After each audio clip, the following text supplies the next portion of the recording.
बच्चों, क्या कर रहे हो आप? कहानी सुनोगे? आज हम सब पक्षियों की कहानी सुनेंगे।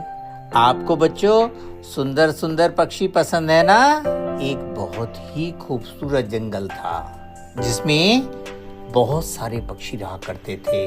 उस जंगल में मोर भी रहते थे, कोयल रहती थी, हंस रहते थे और सारस, कबूतर, तोता, चिड़िया और उल्लू भी रहते थे। सब मिलजुल कर बहुत खुश रहते थे। लेकिन एक दिन सभी पक्षियों ने एक सभा बुलाने का निर्णय लिया। पता है बच्चों क्यों?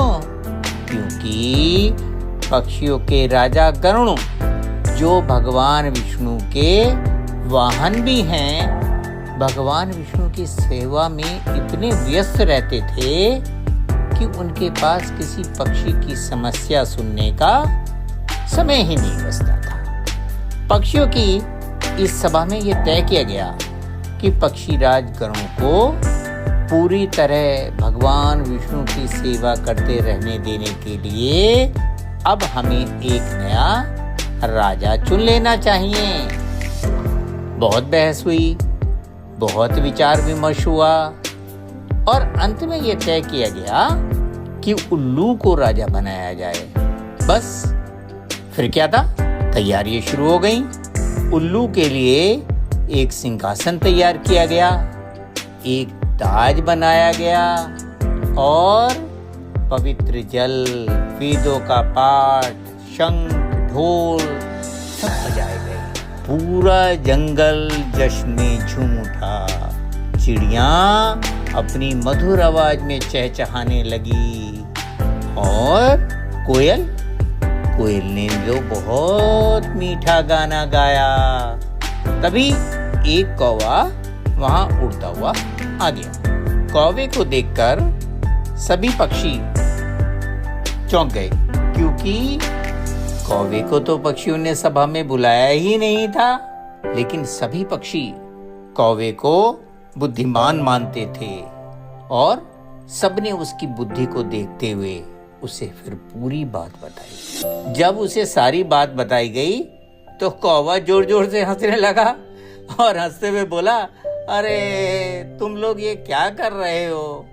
उल्लू को राजा बनाना समझदारी का काम नहीं है। एक तो उल्लू दिन में देख ही नहीं पाता और इसलिए तो वो रात को जागता है, और दूसरी बात उल्लू को तो बात बात पर गुस्सा भी आने लगता है। राजा तो ऐसा होना चाहिए जो सबका ख्याल रखे और सबको सम्मान दे।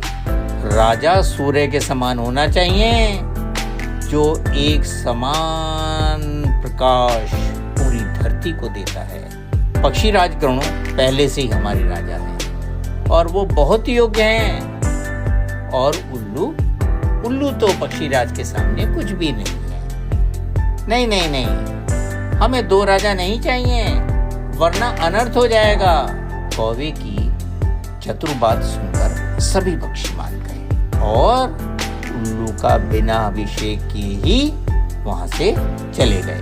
पक्षियों को तो बात समझ में आ गई, लेकिन उल्लू ये सब जानकर बहुत नाराज हुआ।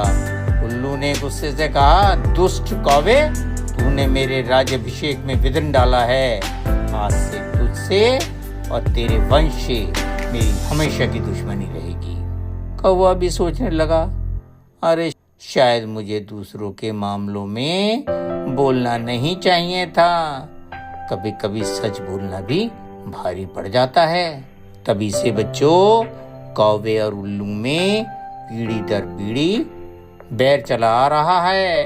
बच्चों, इस कहानी से हमें क्या शिक्षा मिलती है?